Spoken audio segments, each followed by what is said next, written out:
आर्य समाज मंदिर का।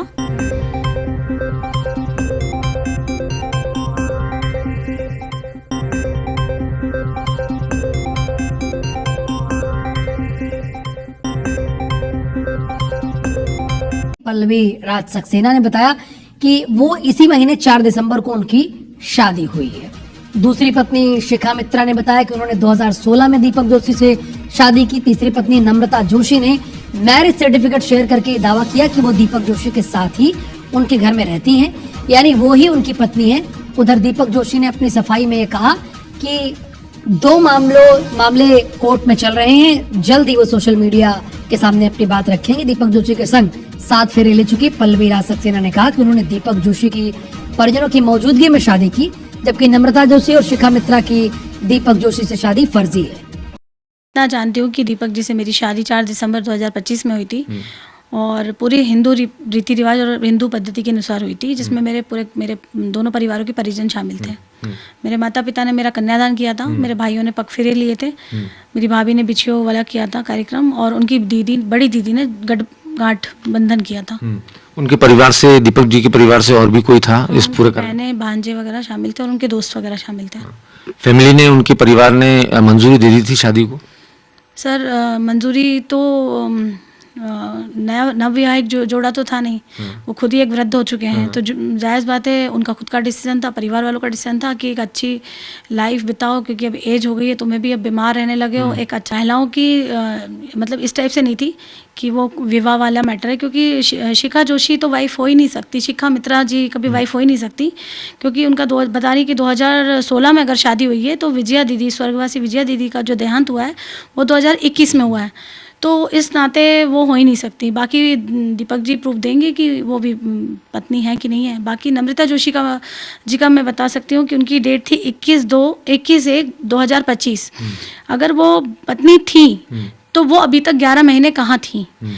दीपक जी फरवरी से लेके आज तक दिनांक 20-21 तक मेरे साथ थे, मेरे फ़ोन पर थे। कल मैं दिवास थी, हम साथ में थे, पर वो अभी तक कहाँ थी?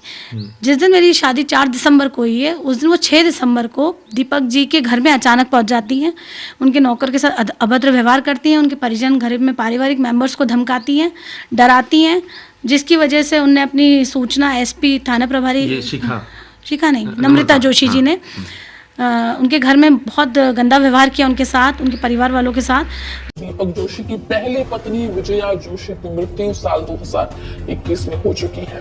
देखिए, अपनी शादी को लेकर अचानक से चर्चा में आए मध्य प्रदेश के पूर्व मंत्री दीपक जोशी की तीसरी पत्नी शिखा जोशी अब मीडिया के सामने आ गई है। उन्होंने एक वीडियो संदेश जारी किया है, जिसमें उन्होंने कांग्रेस नेता डॉक्टर पल्लवी सक्सेना के ऊपर गंभीर आरोप लगाए हैं कि दीपक जोशी का एक और महिला नम्रता के साथ मैरिज सर्टिफिकेट भी वायरल हो रहा है, जिसको लेकर भी शिखा जोशी ने गंभीर आरोप लगाए हैं कि पल्लवी सक्सेना, नम्रता जोशी दोनों दोस्त हैं और दोनों साजिश रच रही है। उन्होंने ये कहा कि ये पूरा ड्रामा मीडिया के जरिए न्यूसेंस क्रिएट करने के लिए किया गया है, क्योंकि मेरी यानी कि शिखा जोशी की राजनीतिक सक्रियता कम हो जाए और विरोधी पार्टी के साथ मिलकर ये पूरा ड्रामा किया है। शिखा जोशी ये भी कहते हुए दिखाई दिए कि मैं तो मायके से ही बीजेपी से नाता रखने वाली परिवार से हूं और मैं शादी के बाद जिस घर में गई वो भी बीजेपी से ही जुड़ा हुआ है। नमस्कार, मैं Mrs Shikha Joshi, wife of Deepak Joshi. Yesterday I get that such nuisance news which families के लिए ये अच्छी बात नहीं है, क्योंकि एक तो हम बीजेपी प्रवृत्ति के लोग हैं, शुरू से मैं पैदाइशी बीजेपी ख़ानदान से हूँ एंड जिस ससुराल में गई हूँ मैं बीजेपी ख़ानदान पे ही गई हूँ मैं, और ऐसे घर पे गई हूँ कि जिनका पूरा इंडिया में नाम है जिनका। और सेकेंडली ये था कि मेरे हस्बैंड के लिए इन लोग ये दो लेडीज़ अगर जो आके क्लेम्स कर रही हैं इस तरीके का शादी रच रही हैं, ये रच रही हैं, ये मैं आपको एक चीज़ बता दूं कि मैं आज 6 महीने पहले मेरे और मेरे हस्बैंड के हम लोग ने शादी का हम लोग ने डिक्लेयर जब किया था, जब मैंने अपने सोशल मीडियाज़ में हमने जब ओपन किया था, तो that lady what that Pallavi Saxena is, I think Pallavi Saxena, उसने मुझे मैं एडवर्ट तो मैंने बहुत कम रेयर लोग को करती हूँ, और उसने मेरे डायरेक्टली मैसेंजर्स में आकर के she have given me the congratulation, उन्हें मुझे बधाई दी, मेरे और मेरे हस्बैंड को. 1 point, this is the 1 point is coming.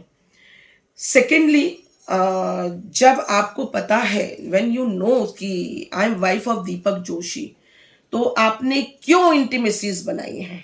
This 1 question mark is coming. आपने क्यों बनाई है इस चीज के लिए इंटीमेसी? सेकेंडली, आप ये बताइए कि मेरे हस्बैंड जब तक के 2023 के पहले इस तरीके के न्यूज़ नहीं आ रहे थे, इस तरीके कभी न्यूज़ नहीं आए. अभी ये कांग्रेस से आने के बाद इस तरीके के न्यूज़ क्यों आया है? क्योंकि उसके पहले तक तो ये सब न्यूज़ नहीं था. और क्यों कांग्रेस के जाने के बाद ये सब चीज़ रची गई है, मैं इस चीज़ को मैं अपर लेवल तक में लेके जा रही हूँ. And I have go for the cybers and all, मैं सारे सेंटर्स तक मैं इस चीज़ का प्रूफ दे रही हूँ मैं.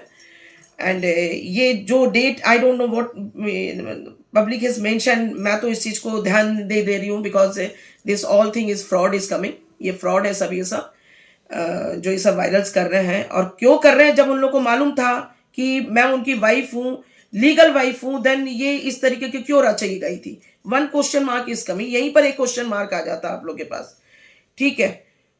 और इसका भी मैं सारी क्लूज निकाल रही हूं कि इसने क्यों रचा, क्यों किया. क्योंकि अभी 6-7 तारीख तक, 8 तारीख तक, जब इसके खिलाफ मेरे हस्बैंड्स भी इसको साइबर के लिए कंप्लेंट्स कर रहे थे, तो ये लेडी ने इस तरीके की चीज क्यों रची है?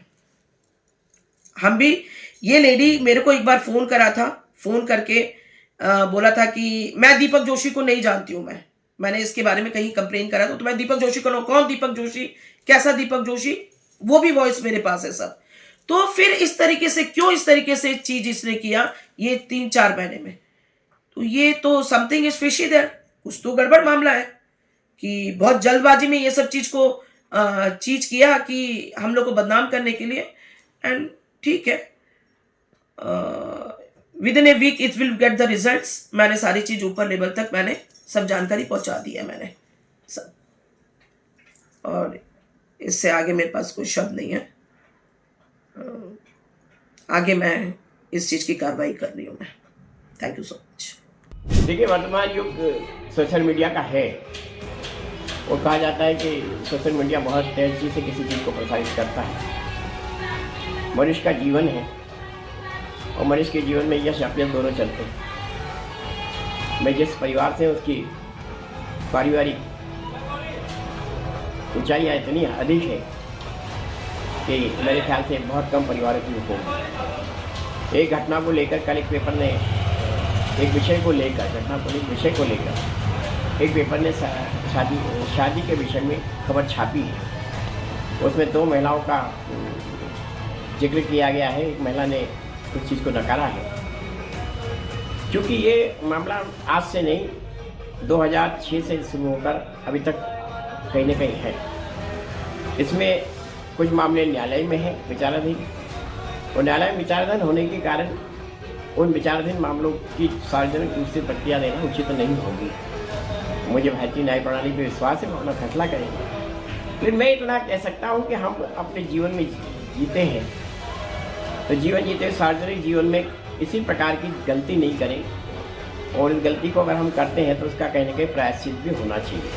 तो महिलाओं से संबंध को मैं लेकर इतना जानता हूँ, इन महिलाओं का संपर्क, संबंध, विषय, ये सारा मैं सोमवार को, चूँकि पहली न्यूज़ भोपाल से निकली है, भोपाल की किसी प्रेस से निकली है, मैं प्रेस के माध्यम से करता हूँ, बुलाऊँगा. भोपाल के आम प्रेस वाले में आना चाहेंगे उनको बुलाऊँगा, उनके सामने इस घटना को करने का पूरा प्रयास करूँगा. मैं राजनीति में अपने पिता को अपना आदर्श मानते हुए सम्मानीय अटल बिहारी वाजपेयी जी को अपना भगवान जैसा मानता हूँ. मैं राजनीति का भगवान कहता हूँ. जब क्रिकेट का भगवान हो सकता है, दुनिया की दूसरी चीज़ के भगवान हो सकते हैं, तो हमारे राजनीति का भगवान क्यों नहीं हो सकता? मैं अटल जी को भगवान मानते हैं. सिर्फ अटल जी की उसी बात को पुनरावृत्ति करना चाहता हूँ कि हमने गलतियाँ की होगी, बेईमानी नहीं की है. अगर गलतियाँ हैं तो गलतियों का प्रायश्चित है.